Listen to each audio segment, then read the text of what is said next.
आज हम इतिहास के एक ऐसे पन्ने को खोल रहे हैं जिस पर बात करना आज भी आप कह सकते हैं मुश्किल है। बिल्कुल। 27 फरवरी 2002 गोधरा स्टेशन और साबरमती एक्सप्रेस का वो कोच S6, इस पर बहुत कुछ कहा सुना जा चुका है, लेकिन देखिए हमारा मकसद किसी बहस को फिर से शुरू करना नहीं है। नहीं, कोई फैसला सुनाना है। हाँ, आज की इस पड़ताल के लिए हमारे पास कई तरह के स्रोत हैं। हमारे पास नानावटी मेहता कमीशन और बनर्जी समिति जैसी जांच आयोगों की रिपोर्टें हैं जी। उस दौर की कुछ खोजी पत्रकारिता के लेख हैं और कुछ पीड़ितों के इंटरव्यूज भी हैं जो उस भयावह दिन की कहानी अपनी जुबानी बताते हैं। तो इन सबको मिलाकर जो तस्वीर उभरती है वो किसी एक सच की नहीं है। नहीं, बिल्कुल नहीं। वो कई उलझे हुए और कह सकते हैं अक्सर एक दूसरे से टकराते हुए सच की है। और हमारा काम आज उन्हीं उलझे हुए धागों को सुलझाने की कोशिश करना है। हम देखेंगे कि अलग अलग स्रोत हमें क्या बताते हैं, कहाँ एक दूसरे से सहमत है और कहाँ इनके रास्ते बिल्कुल अलग हो जाते हैं। सही बात है। मकसद है उस त्रासदी के मानवीय और व्यवस्थागत पहलुओं को समझना और उन सवालों पर गौर करना जो आज भी उतने ही जरूरी हैं।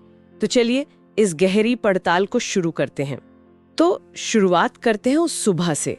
हमारे सामने जो शुरुआती रिपोर्टें हैं वो एक आम दिन की तस्वीर खींचती हैं। हाँ, बिल्कुल एक सामान्य दिन। गोधरा स्टेशन पर रोज की तरह की गहमा-गहमी थी। साबरमती एक्सप्रेस अपने तय समय से थोड़ी देर से चल रही थी और स्टेशन पर रुकी, लेकिन कुछ ही मिनटों में सब कुछ बदल गया। कोच S6 में आग लग गई और यहीं से अलग-अलग नैरेटिव बने शुरू हो जाते हैं। देखिए, किसी भी बड़ी त्रासदी का एक बहुत अहम पहलू होता है इंफॉर्मेशन वैक्यूम। इंफॉर्मेशन वैक्यूम मतलब जानकारी का अभाव। हाँ, शुरुआती कुछ घंटों में जानकारी का जो अभाव होता है, अगर हम उस दौर के मीडिया रिपोर्ट्स का विश्लेषण करें तो पता चलता है कि शुरुआती 24 से 48 घंटों में जो कहानी सामने आती है ना, वही सबसे ज्यादा असर डालती है। बिल्कुल, वही सबसे ज्यादा असर डालती है, भले ही बाद में तथ्य कुछ और ही क्यों ना कहें। एक पत्रकार अपने लेख में वर्णन करते हैं कि कैसे शुरुआती रिपोर्टों और राजनीतिक बयानों ने तथ्यों के सामने आने से पहले ही जनता की राय को एक खास दिशा देती थी और जिसका असर बाद के दिनों में साफ दिखा। हाँ, बिल्कुल। मतलब सच के सामने आने से पहले ही सच का एक संस्करण लोगों तक पहुंच चुका था। और शायद इसी ने उस विवाद की नींव रखी जो आज तक चल रहा है। आग लगी कैसे? यही सवाल। अगर हम जांच रिपोर्टों को देखें तो इस एक सवाल पर दो बिल्कुल अलग अलग थ्योरीज मिलती हैं। हाँ, और ये इस मामले का सबसे जटिल कह सकते हैं तकनीकी पहलू है। एक तरफ जस्टिस यूसी बनर्जी की समिति की रिपोर्ट थी जी, जिसने कहा कि आग कोच के अंदर से ही लगी हो सकती है, शायद किसी स्टोव से या किसी ज्वलनशील पदार्थ की वजह से। उन्होंने बाहर से पेट्रोल फेंककर आग लगाने की संभावना को खारिज किया था। लेकिन फिर दूसरी रिपोर्ट भी थी। हाँ, दूसरी तरफ नानावती मेहता कमीशन की फाइनल रिपोर्ट थी जो इस नतीजे पर पहुंची कि ये एक सोची समझी साजिश थी। एक साजिश? हाँ, जिसमें एक भीड़ ने बाहर से कोच पर पेट्रोल डालकर आग लगाई थी। एक ही घटना, दो सरकारी जांच और दो बिल्कुल विपरीत निष्कर्ष। एक आम इंसान के लिए तो ये समझना बहुत मुश्किल है कि वो किस पर यकीन करे। बहुत मुश्किल। और ये सिर्फ एक फोरेंसिक सवाल नहीं रह गया था, ये एक राजनीतिक सवाल बन गया था। बिल्कुल सही। ये फोरेंसिक सच की लड़ाई बन गई। सालों तक अदालत में इस पर बहस चली, क्या दरवाजे बंद थे, क्या खिड़कियों से पेट्रोल अंदर फेंका जा सकता था, आग कितनी तेजी से फैली। और इन तकनीकी सवालों के जवाबों पर लोगों की जिंदगियां और पूरे राज्य का भविष्य टिका हुआ था। हाँ, लेकिन इस पूरी तकनीकी और राजनीतिक बहस के बीच हम उस सच को प्रायः भूल गए जो कोच S6 के अंदर था। आप उन 59 लोगों की बात कर रहे हैं। हमारे पास जो पीड़ितों के परिवारों के इंटरव्यूज हैं वो इसी तरफ इशारा करते हैं। एक इंटरव्यू में एक महिला कहती है, सब इस बात पर लड़ रहे थे कि आग किसने और कैसे लगाई, किसी ने ये नहीं पूछा कि हमने क्या खोया। बिल्कुल। स्रोत हमें बताते हैं कि उस कोच में बच्चे थे, औरतें थीं, बुजुर्ग थे, कोई घर लौट रहा था, कोई तीर्थ यात्रा से। उनकी अपनी कहानियां थी, अपनी जिंदगियां थी जो उस दिन धुएं में खो गईं। और यही तो सबसे बड़ी त्रासदी है। जब कोई घटना इतनी बड़ी और पॉलिटिकली चार्ज्ड हो जाती है तो आंकड़े कहानियों पर हावी हो जाते हैं। सही बात है। 59 एक आंकड़ा है, लेकिन एक माँ जिसने आग में अपने बच्चे को सीने से लगा लिया होगा, वो एक कहानी है। इस घटना का एक विश्लेषण हमें यही बताता है कि कैसे राजनीतिक नैरेटिव व्यक्तिगत त्रासदियों को निगल जाता है। पूरी बहस इस पर केंद्रित हो गई कि अपराधी कौन है। हाँ, और इस प्रक्रिया में पीड़ित लगभग अदृश्य हो गए। और ये आग ये आग सिर्फ ट्रेन के उस डिब्बे तक सीमित नहीं रही। एक लेख की बहुत मार्मिक पंक्ति है, ट्रेन की आग तो कुछ घंटों में बुझ गई, लेकिन असली आग तो उस दिन इंसानों के दिलों में लगी थी। हाँ, और ये आग पूरे गुजरात में फैल गई। लेकिन मैं ये समझना चाहती हूँ कि क्या ये सिर्फ एक भावनात्मक प्रतिक्रिया थी या इसके पीछे कोई सामाजिक और राजनीतिक मैकेनिज्म भी काम कर रहा था? ये एक बहुत महत्वपूर्ण सवाल है। यहीं पर कानूनी सच और सामाजिक सच का टकराव सामने आता है। अच्छा। हाँ, एक तरफ अदालतें थीं जो सबूतों, गवाहों और फोरेंसिक रिपोर्टों के आधार पर अपना काम कर रही हैं, जिसमें सालों लग गए। लेकिन दूसरी तरफ समाज में जमीन पर एक सच पहले ही तय हो चुका था और उस पे प्रतिक्रिया भी शुरू हो गई थी। बिल्कुल, उस पे प्रतिक्रिया शुरू हो चुकी थी।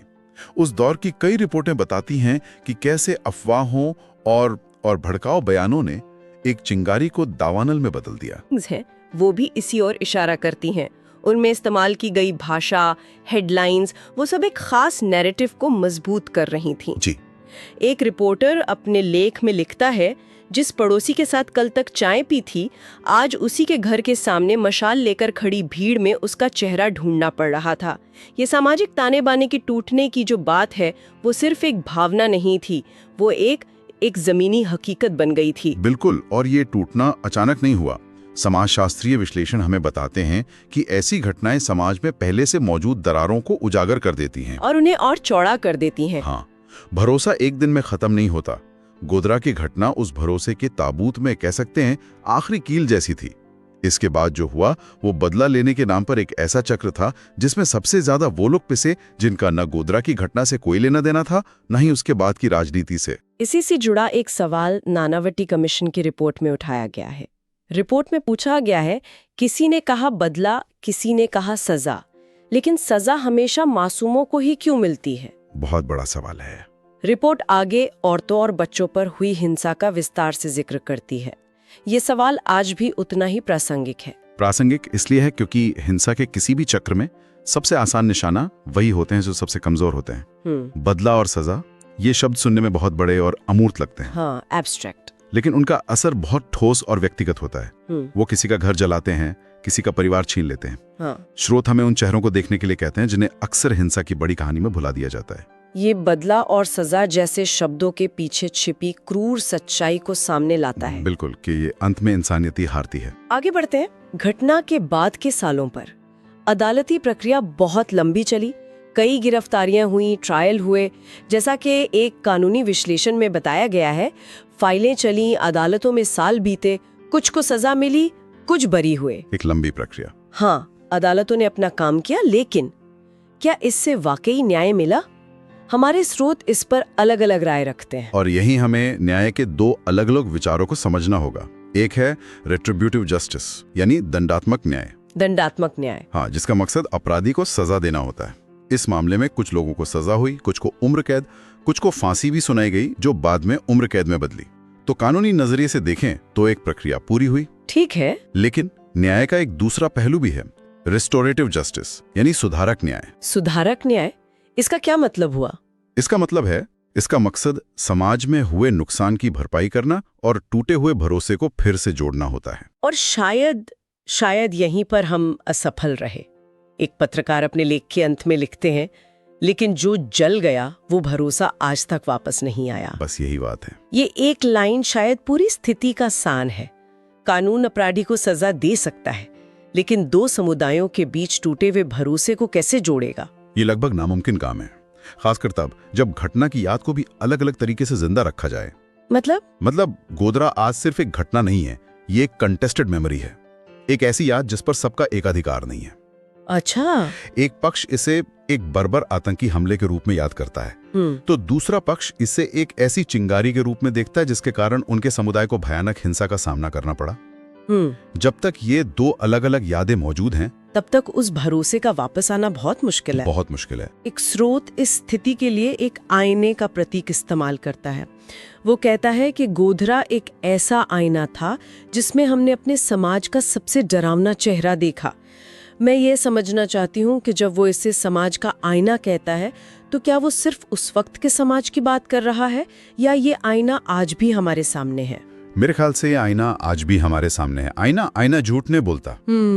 वो हमें हमारी खामियां दिखाता है, हमारी दरारें दिखाता है। गोधरा ने हमें दिखाया कि कैसे धर्म और पहचान के नाम पर इंसान अपने पड़ोसी को दुश्मन समझ सकता है। उसने हमें दिखाया कि कैसे राजनीतिक स्वार्थ के लिए नफरत को हवा दी जा सकती है। तो सवाल ये है कि क्या हमने उस आईने में देखकर खुद को सुधारने की कोशिश की, या हमने उस आईने पर पर्दा डाल दिया?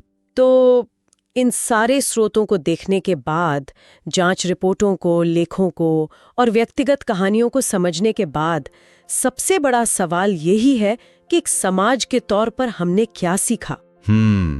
ये सबसे मुश्किल सवाल है। एक स्तर पर देखें तो शायद हमने कुछ सीखा है। आज सूचना का प्रवाह बेहतर है, शायद वैसी अफवाहें उतनी आसानी से न फैलें। कानूनी प्रक्रियाएं भी शायद अब ज्यादा मजबूत हैं। लेकिन दूसरे स्तर पर देखें तो ध्रुवीकरण और नफरत की भाषा आज भी हमारे समाज और राजनीति का हिस्सा है, शायद पहले से भी ज्यादा। और स्रोत हमें इस सवाल पर छोड़कर आगे एक चेतावनी भी देते हैं। एक लेखक पूछता है, क्या हम वाकई शांति की राह पर हैं या फिर हम बस अगली आग की तैयारी में हैं? ये एक बहुत ही बेचैन करने वाला विचार है। बिल्कुल, क्योंकि अनसुलझे ऐतिहासिक घाव कभी पूरी तरह भरते नहीं हैं, वो बस अपना रूप बदल लेते हैं। और अगर हमने उस आईने में देखकर खुद को नहीं सुधारा तो इतिहास खुद को दोहराएगा। हाँ, वो खुद को दोहराने के तरीके ढूंढ ही लेता है। हो सकता है अगली बार शहर का नाम कुछ और हो, वजह कुछ और हो, लेकिन जैसा कि एक स्रोत की अंतिम पंक्तियां हमें याद दिलाती हैं, लाशें फिर भी इंसानों की ही होंगी। तो शायद सबसे बड़ी सीख यही है कि इतिहास को याद रखने के कई तरीके होते हैं। सवाल ये है कि हम कौन सा तरीका चुनते हैं, घावों को कुरेदते रहने का और नफरत को जिंदा रखने का, या फिर उन घावों से सीखकर ये सुनिश्चित करने का कि वैसा अंधेरा दोबारा न लौटे। और इसका जवाब भविष्य ही देगा।